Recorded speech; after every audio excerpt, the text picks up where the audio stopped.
অন্তর্বর্তী সরকারের সঙ্গে কাজ করতে প্রস্তুত যুক্তরাষ্ট্র। জাতীয় সংসদের স্পিকার পদ থেকে পদত্যাগ করলেন শিরীন শারমিন চৌধুরী। শেখ হাসিনা বাকশাল 2 কায়েম করেছিলেন বলে মন্তব্য রিজভীর। ধানমন্ডি এলাকায় অভিযানে গ্রেপ্তার আনোয়ার হোসেন মঞ্জু এবং অনিয়ম দুর্নীতিতে জড়িত থাকার অভিযোগে সাবেক 18 মন্ত্রী সহ 26 জনের দেশ ত্যাগে নিষেধাজ্ঞা দিয়েছে আদালত। এবার থেকে শুক্রবারও চলবে মেট্রো রেল। অভিনন্দন, ভোরের পাতা প্রাইম নিউজে সাথে আছি মৌমিতা মৌ।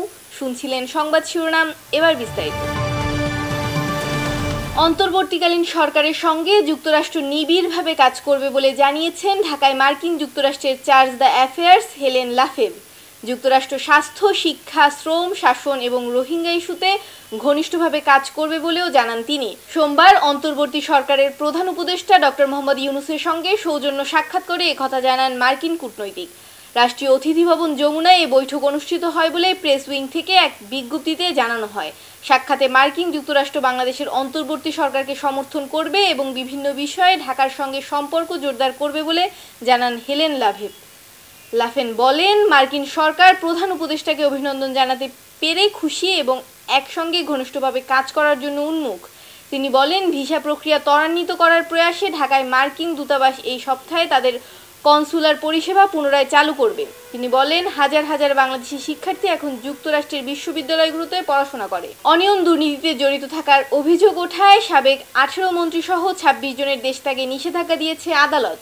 দুর্নীতি দমন কমিশনের আবেদনের পরিপ্রেক্ষিতে ঢাকা মহানগরের সিনিয়র স্পেশাল জজ মোহাম্মদ আসাম জগলুল হোসেন আজ সোমবার দুপুরে আদেশ দেন। ওই 26 জনের মধ্যে সাবেক 9 মন্ত্রী হলেন হাসান মাহমুদ, ইমরান আহমেদ, টিপু মুন্সি, তাজুল ইসলাম, আনিসুল হক, ফরিদুল হক খান, হাসানুল হক ইনু, গোলাম দস্তগীর গাজী এবং আনোয়ার হোসেন মঞ্জু। সাবেক প্রতিমন্ত্রীরা হলেন জুনায়েদ আহমেদ পলক, নজরুল হামিদ, খালিদ মাহমুদ চৌধুরী, জাকির হোসেন, মেহের আফরোজ চুমকি, স্বপন ভট্টাচার্য, এনামুর রহমান, জাহিদ হাসান রাসেল ও মহিবুবুর রহমান। সাবেক সংসদ সদস্যরা হলেন আবু সাইদ আল মাহমুদ স্বপন, শেখ হেলাল উদ্দিন, একেএম সরওয়ার জাহান, শেখ আফিল উদ্দিন, এনামুল হক, বেনজির আহমেদ, কাজী নাবিল আহমেদ ও শহীদুল ইসলাম বকুল। দুদকের আবেদনে বলা হয়েছে, সাবেক মন্ত্রী, প্রতিমন্ত্রী ও সংসদ সদস্য সহ 26 জন দেশ ছেড়ে পালিয়ে যেতে পারেন। তাই তাদের দেশ ত্যাগে বাধা দিতে ভ্রমণ নিষেধাজ্ঞা প্রয়োজন। দুদক আদালতকে জানায়, তাদের বিরুদ্ধে ক্ষমতায় থাকাকালীন অবৈধ উপায়ে বিপুল অর্থ আত্মসাতের অভিযোগের তদন্ত চলছে। জাতীয় সংসদের স্পিকার শিরীন শারমিন চৌধুরী পদত্যাগ করেছেন। সোমবার রাষ্ট্রপতি মোহাম্মদ শাহাবুদ্দিনের কাছে তিনি পদত্যাগপত্র জমা দিয়েছেন। তিনি জানান, আজ সোমবার একজন প্রতিনিধির মাধ্যমে শিরীন শারমিন পদত্যাগপত্র পাঠিয়েছেন। ছাত্র জনতার অভ্যুত্থানের মুখে গত 5 আগস্ট শেখ হাসিনা প্রধানমন্ত্রীর পদ থেকে পদত্যাগ করে দেশ ছাড়েন। এরপর রাষ্ট্রপতি সংসদ ভেঙে দেন। 8 আগস্ট অন্তর্বর্তী সরকার শপথ নেয়। শেখ হাসিনার সরকারের পতনের 27 দিনের মাথায় পদত্যাগ করলেন স্পিকার শিরীন শারমিন চৌধুরী। হাসিনা বাকশাল 2 কায়েম করেছিলেন বলে মন্তব্য করেছেন বিএনপির সিনিয়র যুগ্ম মহাসচিব অ্যাডভোকেট রুহুল কবির রিজভী। তিনি বলেন, একের পর এক টেলিভিশন যারা একটু সরকারের বিরোধিতা করেছে সেই টেলিভিশনেই নিজেদের লোককে বসিয়েছেন, আগের মালিককে জেলের মধ্যে ঢুকিয়ে দিয়েছেন। এগুলোই তো আমরা দেখেছি। অর্থাৎ অভিনব পন্থায় বাকশাল 2 শেখ হাসিনা কায়েম করেছিলেন। তার বাবা যেমন করেছিলেন, একদম প্রকাশ্যে দানবীয় কায়দায় সব পত্রিকা বন্ধ করে দিয়ে, সব রাজনৈতিক দল নিষিদ্ধ করে দিয়ে। শেখ হাসিনা ওইভাবে না করে একটু ঘুরিয়ে করেছিলেন। সোমবার দুপুরে নয়াপল্টনে বিএনপির কেন্দ্রীয় কার্যালয়ে লক্ষ্মীপুরের রামগঞ্জে 1000 পরিবারের মধ্যে খাদ্য সামগ্রী বিতরণ কর্মসূচির উদ্বোধনকালে প্রধান অতিথির বক্তব্যে তিনি এসব কথা বলেন। টানা 2 মেয়াদের বেশি কেউ যেন প্রধানমন্ত্রী থাকতে না পারেন, সংবিধানে বিএনপি সে ব্যবস্থা রাখতে চায় বলে জানিয়েছেন দলটির ভারপ্রাপ্ত চেয়ারম্যান তারেক রহমান। আগামী জাতীয় সংসদ নির্বাচনে প্রস্তুতি নিতে দেশব্যাপী তৃণমূল পর্যায়ে ধারাবাহিক মতবিনিময় সভায় অংশ হিসেবে রোববার কুমিল্লা ও ফরিদপুরের নেতাকর্মীদের উদ্দেশ্যে দেয়া বক্তব্যে তিনি কথা বলেন। তারেক রহমান বলেন, বাংলাদেশে আর কোনোদিন কেউ যেন ক্ষমতা কুক্ষিগত করে স্বৈরাচারী হয়ে উঠতে না পারে, সেটা নিশ্চিত করতে বিএনপি সংবিধানে এমন ব্যবস্থা রাখতে চায়, কেউ যেন পরপর 2 বারের বেশি প্রধানমন্ত্রী হতে না পারেন। তিনি আরও বলেন, গত 5 আগস্ট স্বৈরাচার পতনের সঙ্গে সঙ্গে বাংলাদেশের মানুষের প্রত্যাশায় যুক্ত হয়েছে নতুন আশাবাদ আর পরিবর্তিত হয়েছে ভাষা। এই পরিবর্তিত নতুন ভাষা পড়তে ও বুঝতে হবে, আর আশাবাদকে বাস্তবে রূপ দিতে হবে। সেটা না পারলে ছিটকে পড়তে হবে। সাবেক মন্ত্রী আনোয়ার হোসেন মঞ্জুকে গ্রেপ্তার করেছে ঢাকা মহানগর গোয়েন্দা পুলিশ। সোমবার রাজধানীর ধানমন্ডি এলাকায় অভিযান চালিয়ে তাকে গ্রেপ্তার করে ডিবি। আনোয়ার হোসেন মঞ্জু পিরোজপুর 2 আসনের সাবেক সংসদ সদস্য ও সাবেক পানি সম্পদ মন্ত্রী। এর আগে তিনি আরও 2বার 2টি মন্ত্রণালয়ের মন্ত্রী ছিলেন। মঞ্জু পিরোজপুর 2 আসন থেকে 6 বার নির্বাচিত সংসদ সদস্য হয়েছিলেন। আনোয়ার হোসেন মঞ্জু জাতীয় পার্টির একটি অংশের নেতা, যা জেপি নামে পরিচিত। তার বাবা তোফাজ্জল হোসেন মানিক মিয়া একজন নামকরা রাজনীতিবিদ এবং দৈনিক ইত্তেফাকের প্রতিষ্ঠাতা ছিলেন। আনোয়ার হোসেন মঞ্জু 1972 থেকে 1975 সাল পর্যন্ত দৈনিক ইত্তেফাকের সম্পাদক ছিলেন। বন্যা থেকে যেন মুক্তিই মিলছে না। চলতি বছর জুন থেকেই শুরু হয় বন্যা, আগস্টে তা ভয়ঙ্কর রূপ নেয়। নতুন মাস সেপ্টেম্বরেও দেশের কিছু অঞ্চলে ফের বন্যার পূর্বাভাস দিয়েছে আবহাওয়া অধিদপ্তর। বিস্তারিত বৃষ্টি দাজেলের প্রতিবেদনে। বন্যা থেকে যেন মুক্তিই মিলছে না। চলতি বছর জুন থেকেই শুরু হয় বন্যা, আগস্টে তা ভয়ঙ্কর রূপ নেয়। নতুন মাস সেপ্টেম্বরেও দেশের কিছু অঞ্চলে ফের বন্যার পূর্বাভাস দিয়েছে আবহাওয়া অধিদপ্তর। এছাড়া উত্তর ও মধ্যাঞ্চলে মাঝারি ধরনের বজ্রঝড় হতে পারে। রোববার আবহাওয়া দীর্ঘমেয়াদী পূর্বাভাসে এমন তথ্য জানিয়েছে সংস্থাটি। এদিকে দেশে বিচ্ছিন্নভাবে 1 থেকে 2টি তাপপ্রবাহ বয়ে যেতে পারে। আবহাওয়াবিদ ডক্টর মোহাম্মদ সাদিকুল ইসলাম সংবাদ মাধ্যমকে জানিয়েছেন, এ মাসে দেশে স্বাভাবিক বৃষ্টিপাতের সম্ভাবনা আছে। এ মাসে দিন ও রাতের তাপমাত্রা স্বাভাবিকের চেয়ে সামান্য বেশি থাকতে পারে। পূর্বাভাসে বলা হয়েছে, পশ্চিম মধ্য বঙ্গোপসাগর ও তৎসংলগ্ন উত্তর পশ্চিম বঙ্গোপসাগর এলাকায় অবস্থানরত মৌসুমী নিম্নচাপটি উত্তর পশ্চিম দিকে অগ্রসর হয়ে উত্তর অন্ধ্র দক্ষিণ উড়িষ্যা উপকূল অতিক্রম করেছে এবং এটি বর্তমানে দক্ষিণ উড়িষ্যা ও তৎসংলগ্ন এলাকায় স্থল নিম্নচাপের আকারে অবস্থান করছে। এটি আরও উত্তর পশ্চিম দিকে অগ্রসর হয়ে ক্রমান্বয়ে দুর্বল হতে পারে। ডেস্ক রিপোর্ট, ভোরের পাতা। মেট্রো রেল চলাচল নিয়ে নতুন সিদ্ধান্ত আসছে বলে জানিয়েছেন Dhaka mass transit company limited. এবার থেকে শুক্রবারও চলবে মেট্রো। খুব দ্রুত এটা কার্যকর করা হবে বলে প্রতিষ্ঠানটি থেকে জানানো হয়েছে। বিস্তারিত থাকছে তাসনোভা ঐশীর প্রতিবেদনে। মেট্রো রেল চলাচল নিয়ে নতুন সিদ্ধান্ত আসছে বলে জানিয়েছে Dhaka mass transit company limited. এবার থেকে শুক্রবারেও চলবে মেট্রো। খুব দ্রুত এটা কার্যকর করা হবে বলে প্রতিষ্ঠানটি জানিয়েছে। আজ ডিএমটিএসএল এর একাধিক কর্মকর্তারা বিষয়টি নিশ্চিত করেছেন। ডিএমটিএসএল থেকে বলা হয়েছে, শুক্রবারের মেট্রো রেল চলাচল নিয়ে এখনো ঘোষণা হয়নি। উপদেষ্টার সঙ্গে বিষয়টি নিয়ে আলাপ হয়েছে, তবে খুব দ্রুতই আমরা চালু করতে যাচ্ছি। আরও বলা হয়েছে, এর মধ্যে স্টেশন কন্ট্রোলার, ট্রেন অপারেটর সহ অন্যান্য যেসব কর্মী কাজ করবেন তাদের ডিউটির জন্য রোস্টার তৈরি করার নির্দেশ দেওয়া হয়েছে। সকালের দিকে যাত্রী কম থাকায় শুক্রবার দুপুর 3টা থেকে রাত পর্যন্ত মেট্রো রেল চলাচল করবে। তাসনোভা ঐশী, ডেস্ক রিপোর্ট, ভোরের পাতা।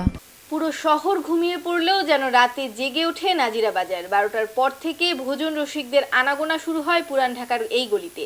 গলির স্বল্প জায়গা জুড়ে রয়েছে বিরিয়ানি, কাবাব, সি ফুড, চাইনিজ থেকে শুরু করে স্পেশাল চা, পান আর জুসের দোকান। বিস্তারিত থাকছে পুলক রাজের প্রতিবেদনে। ভাই, নাজিরা বাজার এমন একটা এলাকা, আই লাইক ইউ। বৃহস্পতিবার রাতটা খুব স্পেশাল লাগে। পুরান ঢাকার একটি শহরতলি নাজিরা বাজার। কাজী আলাউদ্দিন সড়ক, বংশাল, ফ্রান্স সড়ক এলাকা নিয়ে নাজিরা বাজার এলাকা গঠিত। পুরান ঢাকার ঐতিহ্য ধরে আছে এই নাজিরা বাজার। জায়গাটা অনেক রেস্তোরাঁ ও খাবারের জন্য বিখ্যাত। রাত 12টার পর থেকে ভোজন রসিকদের আনাগোনা শুরু হয় পুরান ঢাকার এই গলির স্বল্প জায়গা জুড়ে রয়েছে বিরিয়ানি, কাবাব, চাইনিজ থেকে শুরু করে স্পেশাল চা, পান আর জুসের দোকান। কলেজ, বিশ্ববিদ্যালয়ের শিক্ষার্থী সহ ঢাকার বিভিন্ন এলাকা থেকে আসেন বন্ধু বান্ধব, ভোজন রসিকরা। সবসময় ভাই খাবার পাওয়া যায়, তো সবাই ভাই যারা চিন্তা করে যে ফ্যামিলি নিয়ে বাইরে আসবে তারা আইসা পড়ে। আর আজকে বৃহস্পতিবার, কালকে সবার অফ ডে, তো ওই তুলনায় ভাই আজকে এই জন্য একটু ভিড়ের চাপটা বেশি। নাজিরা বাজার পুরান ঢাকার একটি মেন একটি জায়গা। এখানে রাত হলে সব বেশিরভাগ যারা দেখবেন বেশিরভাগই ঢাকার লোক, আর পুরান ঢাকার যারা মানুষ আছে বলতে পারেন যে রাত হলেই আমরা বের হই। রাতে এলো সব যত রকমের এখানে আয়োজন থেকে শুরু করে সকল কিছু নাজিরা বাজার এলো হয়। আর নাজিরা বাজার মেন স্পট তো পুরান ঢাকার, সো এখানে যারা যারা দূর দূরান্তের সবাই চিনে, এখানে আসে ঘুরতে ঘুরতে। বিভিন্ন রকমের কাচ্চি পাওয়া যায়। আর পুরান ঢাকার একটি হলো ফেমাসিটি খাদ্য কাচ্চি, বাগরখানি চা। সো এখানে সবাই আসে, আড্ডা দেয়, একটা সুন্দর একটি জায়গা এখানে। বৃহস্পতিবার রাতটা খুব স্পেশাল লাগে এই দিনে, আর এখানে আসতে সবসময় একটা উৎসব মুখর একটা পরিবেশ থাকে, তো রাতের বেলায় ভালো লাগে আসতে, যখন আসি রাতের বেলাতেই আসে। নাজিরা বাজার এলাকায় খাবারের দোকানগুলো 24 ঘন্টা খোলা থাকে। এলাকাটি ভোজন রসিকদের কাছে জনপ্রিয়। কাজী আলাউদ্দিন রোড ধরে হাঁটার সময় রাস্তার দুই পাশে বিভিন্ন খাবারের স্টল। কিছু দূরে নাজিরা বাজার মোড়, এই মোড়কে ঘিরে পুরান ঢাকার ঐতিহ্যবাহী সব খাবারের দোকান। বিরিয়ানি থেকে চপ, কাবাব, গরুর ভুঁড়ি ভাজা, মিষ্টি, বাকরখানি এবং আরো অনেক কিছু সেখানে পাওয়া যায়। নাজিরা বাজারে হাজির বিরিয়ানি, নান্না বিরিয়ানি, মামুন বিরিয়ানি ও হানিফ বিরিয়ানির দোকান রয়েছে। এখানকার বিউটি লাচ্ছি ও ফালুদার দোকান সারা দেশে জনপ্রিয়। তারা লুচি, ফালুদা ও বিউটি শরবত সহ নানা রকম খাবার বিক্রি করা হয়। তো সবাই ভাই খাইতে আসে, এখানে খাওয়ার জন্য সবাই রাত করে আসে। এই তো এছাড়া তার করুন, এত মানুষ সব খাবার দাওয়ার জন্য আসতেছে, পুরানো খাবার, বিখ্যাত খাবার সব। তো ভাই ঐতিহ্যবাহী জায়গা, এই জায়গায় তো এমনি আসবে ভাই, সব জায়গা তো আর এক না। নাজিরা বাজারের সাথে তার অন্য জায়গা মিলাইলে হবে না। এই জায়গা সবাই চিনে, সবাই পুরান ঢাকা, সবাই আগে থেকে খাই, এই জন্য সবাই এখানে আসে। এখানে হানিফ বিরিয়ানি আছে, হাজি বিরিয়ানি আছে, বোকারি আছে, বিসমিল্লাহ চাপ আছে। তো সারা রাত খোলা থাকে দোকান। এই খোলা থাকার কারণে এই জন্য এখানে বিভিন্ন এলাকা থেকে লোক আছে, সারা রাত এখানে খাবারের আয়োজন হয়। মানুষ এখন তো দেশের হালত খারাপ করে মানুষ কম না, বিশ্ববিদ্যালয়ে হাঁটতে কষ্ট হয়ে যায়, এত পরিমাণ মানুষ হয়ে যায়। পুরান ঢাকার ঐতিহ্যবাহী খাবারের রেস্তোরাঁগুলোতে এই উৎসবের আমেজ প্রতি রাতেই সাধারণ দৃশ্য। রাত 12টা থেকে 2টা পর্যন্ত এখানে ভিড় বাড়তে থাকে। পুরান ঢাকার ঐতিহ্যবাহী খাবারের রেস্তোরাঁগুলোতে এই উৎসবের আমেজ প্রতি রাতের সাধারণ দৃশ্য। রাত 12টা থেকে 2টা পর্যন্ত এখানে ভিড় বাড়তে থাকে। এই এক গলিতেই অনেক কিছু পাওয়া যায়। রাতে যারা ঘুরতে পছন্দ করেন তারা আসেন এই নাজিরা বাজারে। ছুটির দিনের আগের রাতে এখানে ভোজন রসিকদের ভিড় অনেক বেশি থাকে। এবার আন্তর্জাতিক সংবাদ।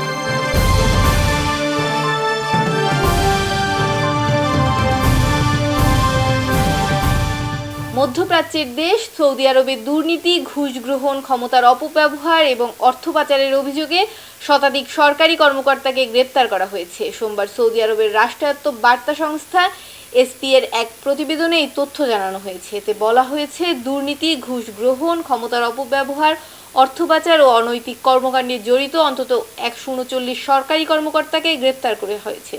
সৌদি আরবের রাষ্ট্রায়ত্ত দুই প্রতিষ্ঠান সৌদি ওভারসাইট ও দুর্নীতি বিরোধী কর্তৃপক্ষ এই কর্মকর্তাদের গ্রেপ্তার করেছে। দেশটির বিভিন্ন সরকারি প্রতিষ্ঠানে গোয়েন্দা নজরদারি এবং দফায় দফায় তদন্তের মাধ্যমে দুর্নীতিতে জড়িত কর্মকর্তাদের শনাক্ত করা হয়। অভিযানে অংশ হিসেবে গত আগস্ট মাস জুড়ে 2950টি তদন্ত কার্যক্রম পরিচালনা করা হয়েছে। তদন্তে সরকারি চাকরি বিধি বিরোধী কর্মকাণ্ডে জড়িত থাকায় 380 জন সন্দেহভাজন কর্মকর্তার বিরুদ্ধে ফৌজদারি মামলা হয়েছে। এবার বিনোদনের সংবাদ।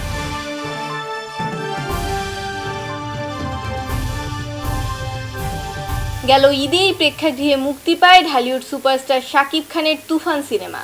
ছবি মুক্তির আগেই প্রকাশ্যে আসে তুফানের একটি পোস্টার, যেখানে এলোমেলো চুলে সিগারেট হাতে দেখা যায় শাকিব খানকে। ভক্তমহলেও নায়কের এমন বিধ্বংসী লুক বেশ প্রশংসিত হয়। এরপর মুক্তির অপেক্ষায় থাকা নায়ক সিয়াম আহমেদের জঙ্গলি সিনেমার পোস্টার প্রকাশ পায়, যেখানেও এই নায়ককে সিগারেট হাতে দেখা যায়।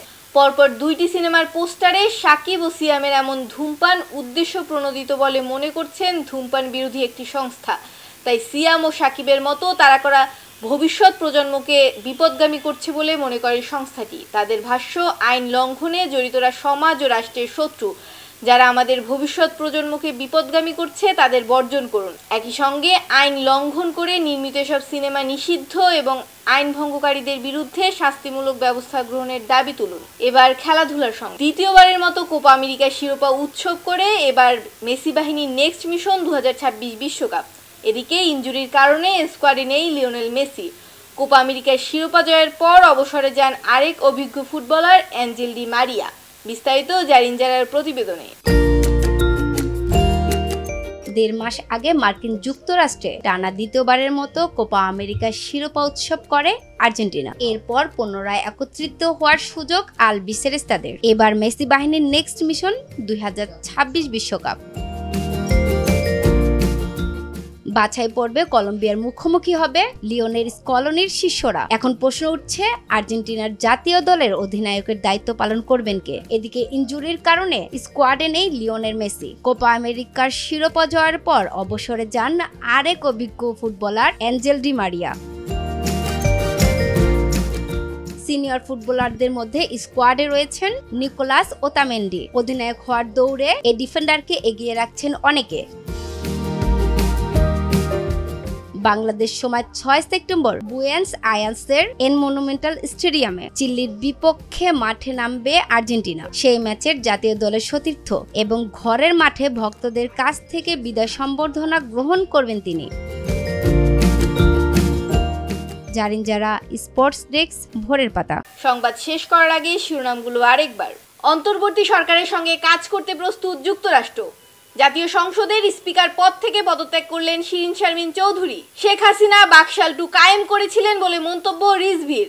ধানমন্ডি এলাকায় অভিযানে গ্রেপ্তার আনোয়ার হোসেন মঞ্জু এবং অনিয়ম দুর্নীতিতে জড়িত থাকার অভিযোগে সাবেক 18 মন্ত্রী সহ 26 জনের দেশ ত্যাগে নিষেধাজ্ঞা দিয়েছে আদালত।